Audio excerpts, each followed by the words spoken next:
తనిల్లు తనిష్టం. ఎవరిని తెచ్చిపెట్టుకుంటే మనకెందుకు? అలా అనుకుంటే ఎలారా? అటువంటి మనుషులను ఎందుకు తీసుకొచ్చిందో ఎవరికి తెలుసు?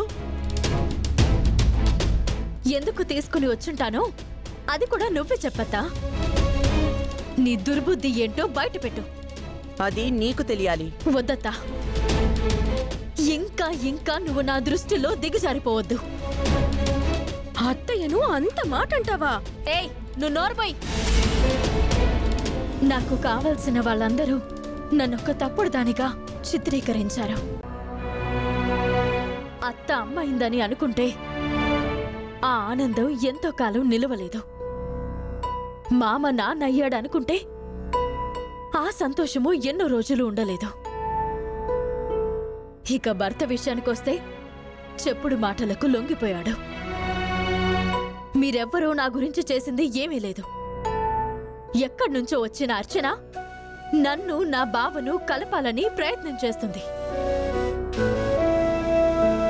వచ్చిన గౌరమ్మ కూడా మా మంచిని కోరుకునే మంచి మనసున్న ఆవిడ. ఆవిడ మొహం కూడా చూసి ఎరగని మీరు నిందించడానికి ముందున్నారు. కాస్తైనా విచక్షణతో మాట్లాడండి. నీకు ఎవరు ఎలాంటి సపోర్టునిచ్చినా పెళ్లినైతే ఆపలేరు. ప్రసాదం మొక్కుతో నువ్వు రావాల్సిన అవసరం లేదు. నా బాధ్యతగా నేను తెచ్చాను. మీ ధర్మంగా మీరు తినండి. ఆ తర్వాత మీ ఇష్టం.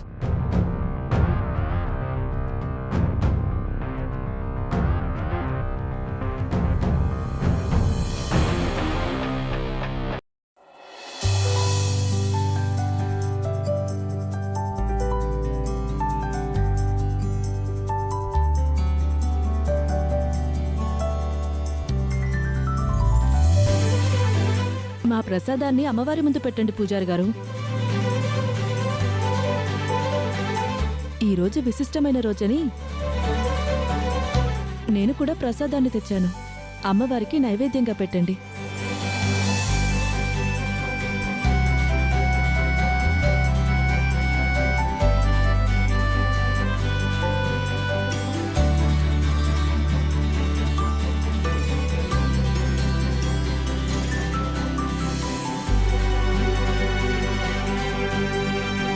అవని, ఇంతకాలం నువ్వు చేసిన ప్రసాదాన్ని నైవేద్యంగా స్వీకరించాను, కాని ఇలా నేరుగా తినడం ఎంతో సంతృప్తినిస్తుంది తల్లి.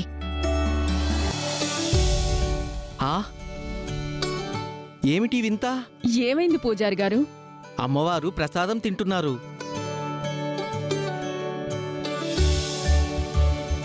అవును పూజారి గారు. ఇంతకాలంగా అమ్మవారికి నిత్యం పూజలు చేసుకుంటున్నాను.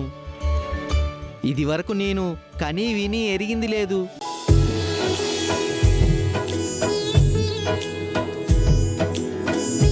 గతంలో గణేశుడు పాలని స్వయంగా తాగినట్టు అమ్మవారు స్వయంగా తినడం విడ్డూరం. పైగా నేను పెట్టిన ప్రసాదం కాదిది. ఇది ఎలా సాధ్యమైంది? ఈరోజు ఏ భక్తురాలు మీదో అమ్మవారు కరుణ చూపించారు. ఎంతో ఇష్టమైన భక్తురాలు పెట్టిన ప్రసాదాన్ని అమ్మవారు స్వీకరిస్తున్నారు. జై భవానీ, జై భవానీ, జై భవానీ, జై భవానీ, జై భవానీ, జై భవానీ. అమ్మవారి లీలలు ఇలాగే ఉంటాయి.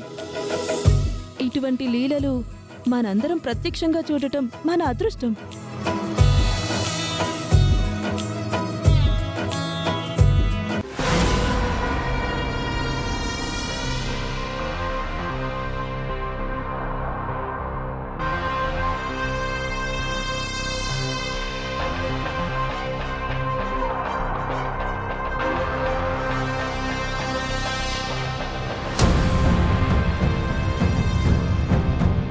గౌరీ,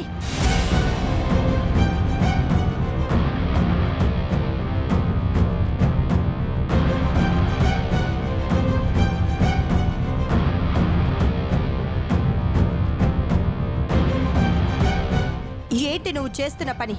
ప్రసాదం తింటున్నాను. అవని ఏదో కోరుకుని ప్రసాదం చేసి పెట్టుంటుంది. అవని అనుమతి లేకుండా నువ్విలా తినొచ్చా?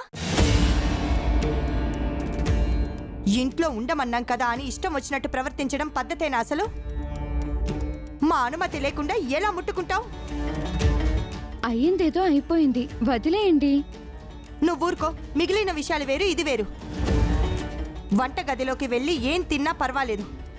పూజ గదిలోవి ముట్టడానికైతే మన అనుమతి తప్పనిసరి. అక్కా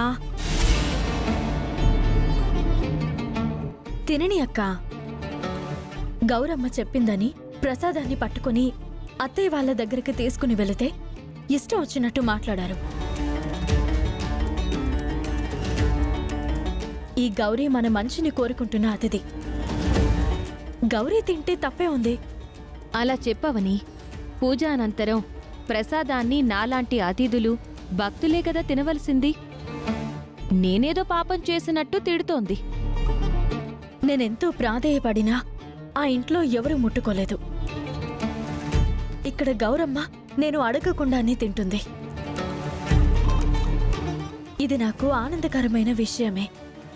సుజాత, అప్పుడప్పుడు నాలాంటి అతిథి రూపంలో అమ్మవారు ఇంటికి వస్తుందంట. కాసేపు నేను అమ్మవారినే అనుకో.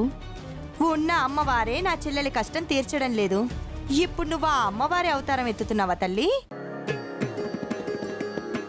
గౌరమ్మ అమ్మవారికి పరమ భక్తురాలు కదా, కాసేపు అమ్మవారని అనుకుందాం, సంతోషపడదాం. అవునక్క, అమ్మవారు స్వయంగా ప్రసాదం తినడం మనం జన్మలో చూడలేం. గౌరమ్మనే కాసేపు అమ్మవారని అనుకుంటే అటువంటి భాగ్యం మనకు కలిగినట్టే కదా. మనం అనుకున్నంత మాత్రాన నిజమైన అమ్మవారు అయిపోదు కదా. మాట వరుసకు అందని అనుకోండి, వదిలేయండి. నేను ఏ ఇంట్లో ఉన్నా ఆ ఇంట్లో వారికి మేలు జరగడం కోసమే నా ప్రయత్నాల్ని నేను చేస్తూ ఉంటాను. నన్ను నమ్ముకున్న వారికి న్యాయం చేయడానికే చూస్తూ ఉంటాను. ఎవరమైనా మన పరిధి ఎంతవరకో అంతవరకే చేయగలం, అంతకు మించి చెయ్యలేం కదా. అవని ఎంతో బాధ్యతతో ఆ ఇంటికి ప్రసాదాన్ని తీసుకువెళ్ళింది. వాళ్ళు ఇష్టం వచ్చినట్టు మాట్లాడారంట. వాళ్లతో నువ్వు ఆ ప్రసాదాన్ని తినిపించగలవా? వాళ్ళ మనసులు మార్చగలవా? ఏమో, ఏదైనా జరగచ్చు. అవని, మీ అత్తవాళ్లు ప్రసాదం తినలేదు అని నువ్వు బాధపడద్దు. నువ్విచ్చినప్పుడు తినలేదేమో, దైవం తల మీద మొట్టినప్పుడు తింటారేమో. దాని మీద అలగడానికి అది పాయసం కాదు, ప్రసాదం. వద్దంటే వదులుతుందా అమ్మవారు?